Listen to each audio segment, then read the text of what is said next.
भक्तों, चैत्र नवरात्रि के पहले दिन यह 5 कार्य जरूर ही कर लेना। रातों रात चमक जाएगी किस्मत, बन जाओगे धनवान। नमस्कार भक्तों, आप सभी को चैत्र नवरात्रि की ढेर सारी शुभकामनाएं। नवरात्रि आने में अब कुछ ही दिन दूर रह गए हैं।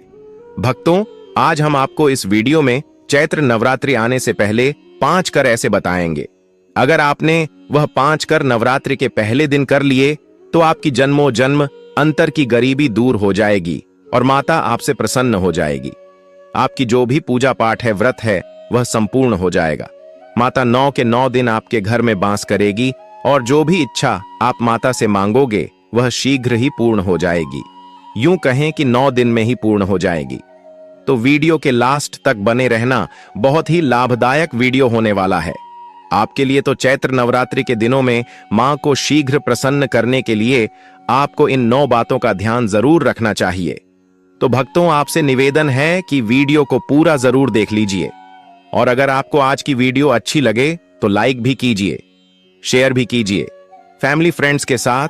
और चैनल पर पहली बार आए हैं तो चैनल को सब्सक्राइब को जरूर कर लेना, जिससे कि आपको आने वाली नई वीडियो के नोटिफिकेशन आपको सही समय पर प्राप्त हो जाए। करना चाहिए सबसे पहले, चैत्र नवरात्रि के पहले दिन अपने घर की छत पर आज हमें झंडा जरूर लगाना चाहिए। झंडा मतलब लाल रंग का त्रिकोण झंडा होता है और उसके ऊपर बना हुआ हो जय माता दी लिखा हुआ हो। ये मार्केट में बहुत आसानी से मिल जाते हैं, नहीं तो आप घर पर भी स्वयं से बना सकते हैं। तो एक झंडा त्रिकोण आप लेकर मां को पहले दिन उनके चरणों में अर्पित कीजिए। जब पूजा कर रहे हैं सुबह, तो उसके बाद पूजा के बाद वह झंडा अपने घर की छत पर लगा दीजिए। इस झंडे को घर के ईशान कोण में, यानी कि उत्तर पूर्व के कोने पर, अगर वहां पर जगह ना हो तो आप उत्तर दिशा में इस झंडे को लगा सकते हैं, जहां भी आप यह ध्वज लगते हैं। इसके साथ आप ध्यान रखें कि आप वहां पर एक दीपक जरूर प्रचलित करें, क्योंकि दोस्तों, चैत्र नवरात्रि माता रानी का एक पावन पर्व है और झंडा लगाते समय इससे क्या होगा, इससे यश की वृद्धि होती है। देखिए भक्तों, जब हम झंडा अपने घर पर लगाते हैं जो कि हमेशा लहराता रहता है, तो यह आपका सूचक है। झंडा की आपको जीवन में सफलता की प्राप्ति होगी, यश की प्राप्ति होगी, मान प्रतिष्ठा की प्राप्ति होगी, समस्त प्रकार के सुखों की प्राप्ति होगी। मान सम्मान, यश प्रतिष्ठा, धन की वृद्धि, सुख समृद्धि, सभी प्रकार की जो चीज हैं वह प्राप्त हो जाती है। ऐसे लहराता हुआ झंडा आपके घर पर शुद्धता की सूचना है। इस बार 29 मार्च रविवार को चैत्र नवरात्रि के पहले दिन आपको अपने घर के ईशान कोण में एक लाल रंग का झंडा जरूर लगाना चाहिए। लाल रंग का झंडा माता को अत्यधिक प्रिय है। लाल रंग का झंडा माता का ही प्रतीक है, इसलिए आपको लाल रंग का झंडा जरूर ही लगा लेना है। इसके बाद आपको मंदिर को अच्छी तरह से साफ सफाई करना चाहिए और कलर करना चाहिए। कलर में आप पेंट से भी कलर कर सकते हैं या फिर चूना आता है उससे भी कलर कर सकते हैं। कुछ लोग होते हैं जो कि नवरात्रि में सुंदरकांड करते हैं। माता के लिए तो पहले दिन आप सामग्री लेकर सुंदरकांड कर सकते हैं। भक्तों, अगला जो कार्य है नवरात्रि में पहले दिन आपको जरूर करना है, वह है घर के मुख्य द्वार पर तोरण लगाना। तोरण क्या होता है? देखिए, आम के पत्ते लीजिए। जब हम पंच पल्लव के लिए भी आम का पत्ता लेते हैं, वहीं आम का पत्ता चाहिए हमें, और थोड़ा सा अधिक मात्रा में आप लेकर आई उसे साफ हो लीजिए। धोने के बाद उसे पेट के ऊपर आपको श्री लिखना, पत्ते पर आपसी में लिखें, और जितना भी बड़ा आपका मुख्य द्वार हो उसके हर एक धागा लेकर, और लाल धागा ले सकते हैं, पीला धागा ले सकते हैं, इस प्रकार से किसी भी रंग का धागा लेकर आप इन सभी पत्तों को एक माला के स्वरूप में बना लीजिए और उसके बाद यह अपने घर के मुख्य द्वार पर लगा दीजिए।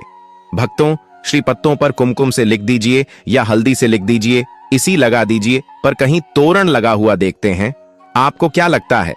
पहले ही सूचना में यह लगता है कि इस घर में कोई शुभ या मांगलिक कार्य हुआ है, और तो घर पर लगा हुआ तोरण, घर के मुख्य द्वार पर लगा हुआ तोरण आपके घर में शुभता की सूचना देता है, मांगलिक कार्य की सूचना देता है। इस बात की सूचना देता है कि आपके घर में देवी विराजित है। यह बहुत महत्वपूर्ण होता है। किसी भी प्रकार के धार्मिक कार्यों में, पूजा पाठ, भवन के निर्माण या कोई मुख्य हवन हो, आम के पत्ते का बड़ा ही विशेष महत्व होता है।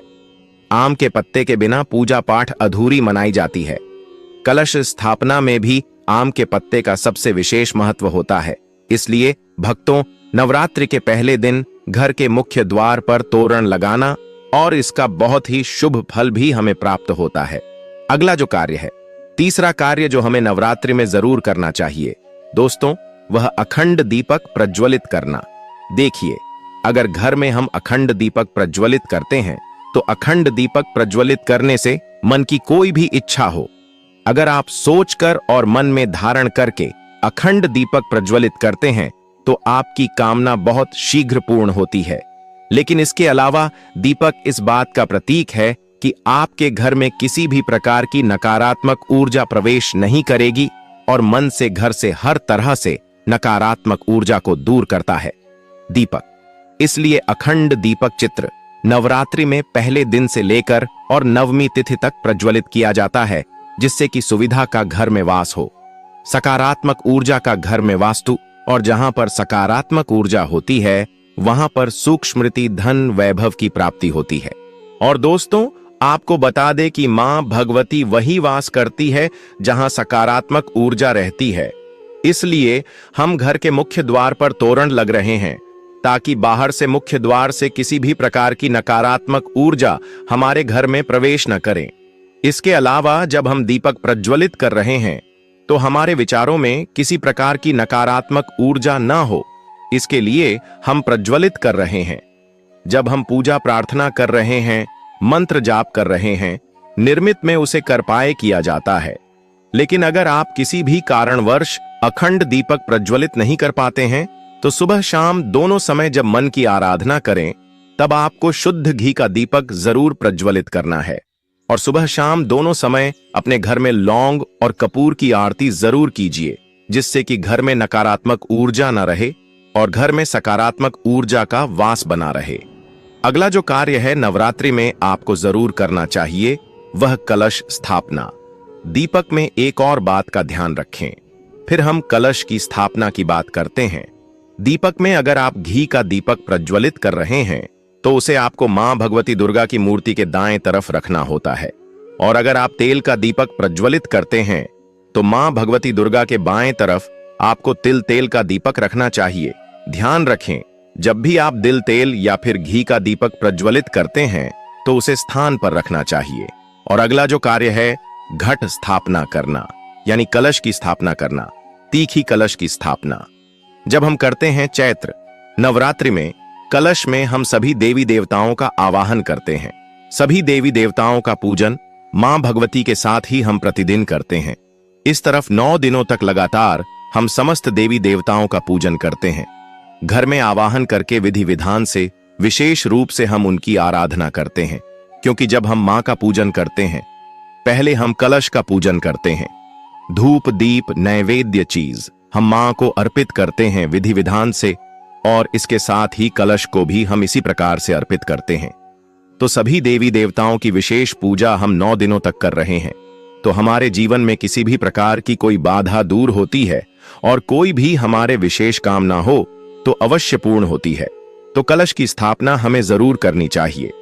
अगर संभव हो तो नवरात्रि के प्रथम दिन जो अगला जरूरी काम हमें करना है वह है जवारे होना, यानी कि सप्तधान्य बोला, जो कि हम मिट्टी में थोड़े से जब होते हैं जो कि हर हो जाते हैं, बहुत सी ऐसी जॉब अंकुरित हो जाते हैं, और यह शीघ्र ही अंकुरित तब होते हैं जब हमारे घर में अन्य होते हैं। तो यह इस बात की सूचना देते हैं कि हमारे घर में सुख समृद्धि आने वाली है, हमारे घर में मां भगवती विराजित हो चुकी है और घर में सुख समृद्धि धन वैभव सभी प्रकार की जो सुविधा है उसका आशीर्वाद हमेशा दे रही है। तो घर में अगर आप जब होते हैं सप्तधान्य बोते हैं तो बहुत ही श्रेष्ठ माना जाता है। भक्तों, नवरात्रि के प्रथम दिन हमें जरूर यह करना चाहिए। और अगला जो शुभ कार्य है जो नवरात्रि के प्रथम दिन आपको जरूर करना चाहिए, वैसे तो बहुत से नवरात्रि के पूरे 9 दिनों तक व्रत धारण करते हैं, बहुत से भक्ति जल पीकर या फिर फलहार के द्वारा इस व्रत को धारण करते हैं।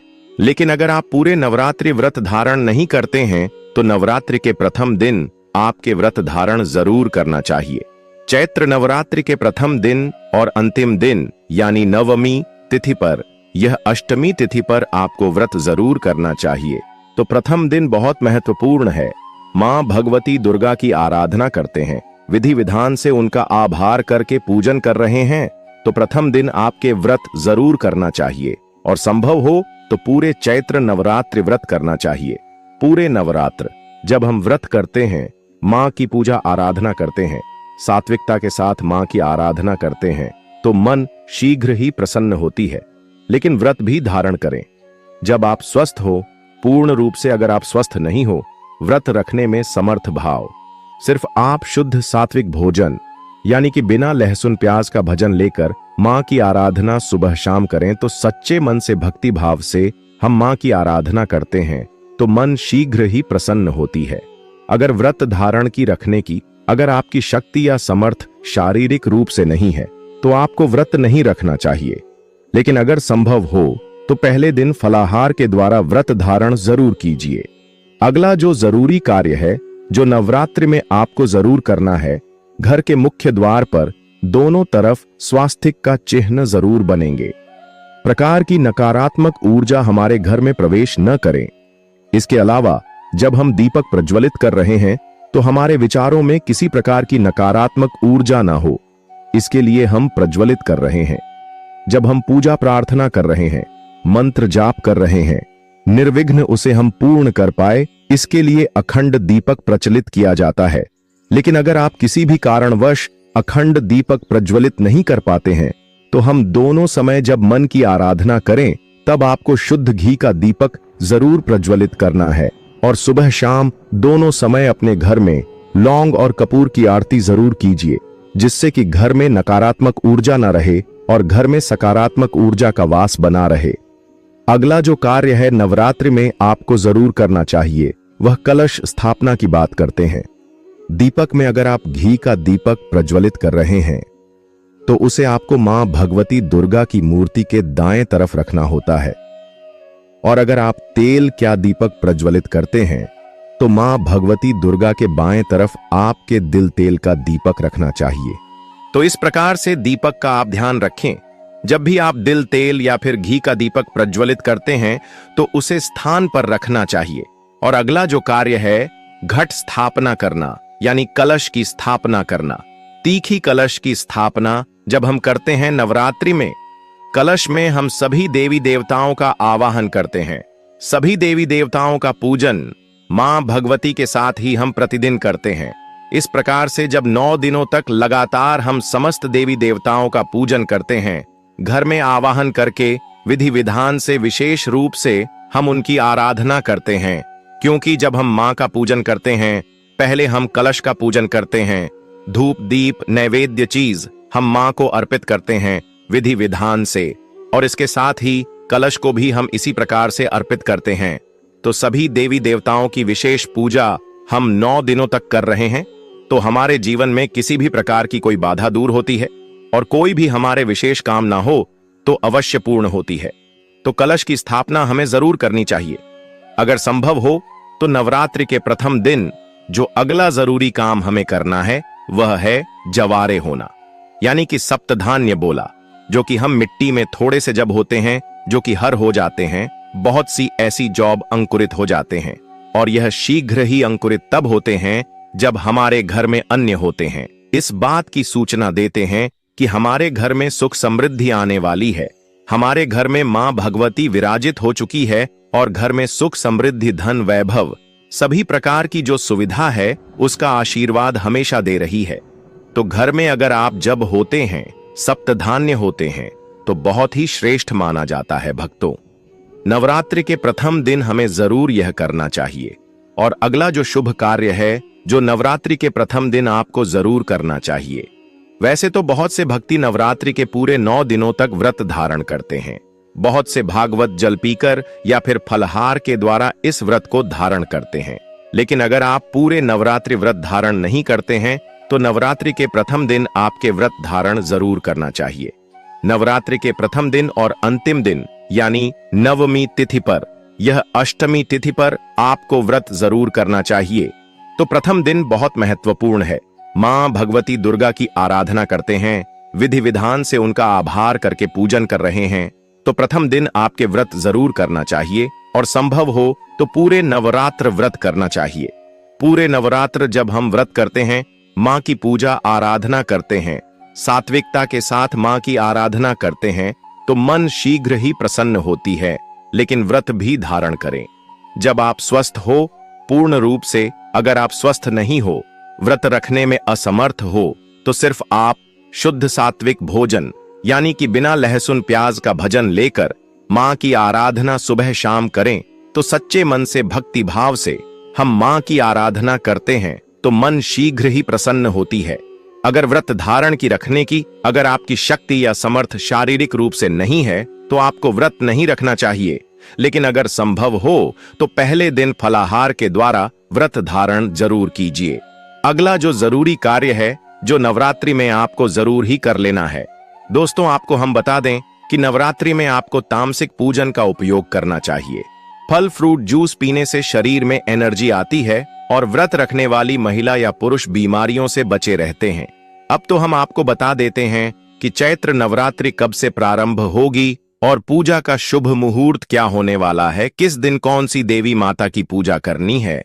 क्योंकि नवरात्रि 9 दिनों तक चलती है और 9 के 9 दिन किसी न किसी देवी को समर्पित है। 9 दिनों में माता के 9 रूपों की पूजा की जाती है। चलिए जान लेते हैं। चैत्र नवरात्रि में 9 दिनों तक मां दुर्गा के 9 स्वरूपों की पूजा की जाती है। 2025 में चैत्र नवरात्रि 30 मार्च से 6 अप्रैल तक मनाई जाएगी। हालांकि 29 मार्च को प्रतिपदा तिथि रात में प्रारंभ होगी, इसलिए कुछ भक्त 29 मार्च की रात्रि में भी कलश स्थापना कर सकते हैं। लेकिन मुख्य रूप से 30 मार्च से पूजा शुरू होगी। चैत्र नवरात्रि 2025 का शुभारंभ 30 मार्च से हो रहा है और समापन 6 अप्रैल को होगा। इस वर्ष नवरात्रि 8 दिनों की होगी क्योंकि पंचमी तिथि का क्षय हो रहा है। कलश स्थापना, घट स्थापना का शुभ मुहूर्त, कलश स्थापना का शुभ समय 30 मार्च 2025 को सुबह 6:13 से 10:22 तक है।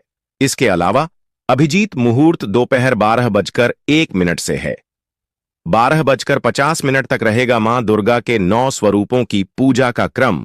इस बार पंचमी तिथि का क्षय हो रहा है, इसलिए नवरात्रि केवल 8 दिनों की होगी। अष्टमी 5 अप्रैल और नवमी 6 अप्रैल को विशेष पूजा होती है जिसमें कन्या पूजन और हवन का आयोजन किया जाता है। 7 अप्रैल को दशमी तिथि है जिसे व्रत पारण के लिए शुभ माना जाता है। मां दुर्गा के 9 स्वरूपों का महत्व। मां शैलपुत्री, पर्वतराज हिमालय की पुत्री।